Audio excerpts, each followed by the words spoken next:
नमस्कार दोस्तों, स्वागत है आपका हमारे चैनल कर्म धर्म की बातों में। महाभारत में ऐसे कई योद्धा थे जो बेहद ही शक्तिशाली थे। उनका मुकाबला करना मतलब मौत को दावत देने के समान था। ऐसे ही एक योद्धा थे पांडु पुत्र भीम। कहा जाता है कि भीम के अंदर 10,000 हाथियों का बल था। लेकिन क्या आप जानते हैं कि एक साधारण मनुष्य की तरह दिखने वाले भीम के अंदर इतनी शक्ति आई कहां से?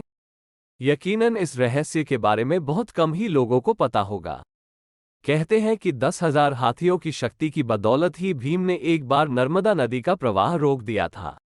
भीम के अंदर इतनी शक्ति आने के पीछे एक रोचक किस्सा है।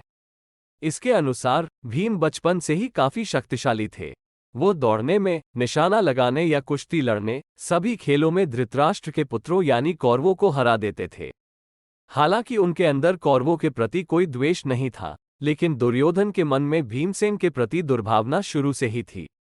तब उसने उचित अवसर मिलते ही भीम को मारने का विचार किया।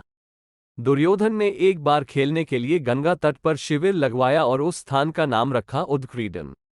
वहां खाने पीने से लेकर खेलने कूदने तक सभी व्यवस्था की गई थी। दुर्योधन ने पांचों पांडवों को भी वहां खेलने के लिए बुलाया और एक दिन मौका पाकर उसने भीम के खाने में जहर मिला दिया।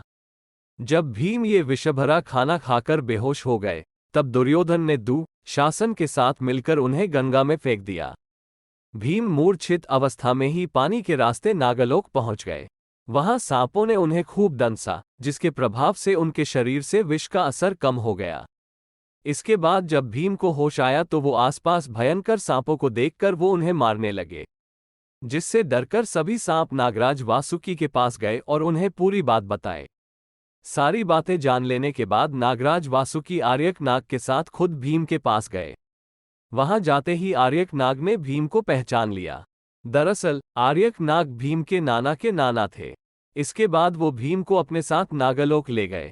वहां उन्होंने नागराज वासुकी से भीम को उन कुंडों का रस पिलाने की आज्ञा मांगी जिसमें हजारों हाथियों का बल था। बाद में नागराज वासुकी ने इसकी आज्ञा दे दी और तब भीम 8 कुंडों का रस पीकर एक दिव्य शैया पर सो गए।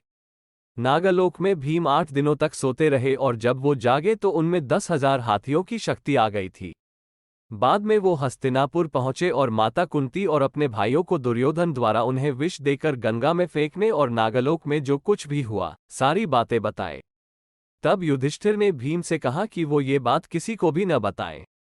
केवल द्रौपदी नहीं, इन 3 कन्याओं से भी भीम ने किया था विवाह। महाभारत को 5वें वेद के रूप में माना जाता है। इस ग्रंथ में युद्ध, कूटनीति से लेकर राजनीति तक हर किसी का ज्ञान मिलता है। इसमें बताए रिश्तों की गुत्थियां भी अनोखी हैं। ये तो सभी जानते हैं कि पांडव भीम की द्रौपदी और हिडिंबा पत्नी थी, लेकिन इनके अलावा भी उन्होंने 2 और कन्याओं के साथ विवाह किया था। आइए जानते हैं उनकी 2 और पत्नियों के बारे में।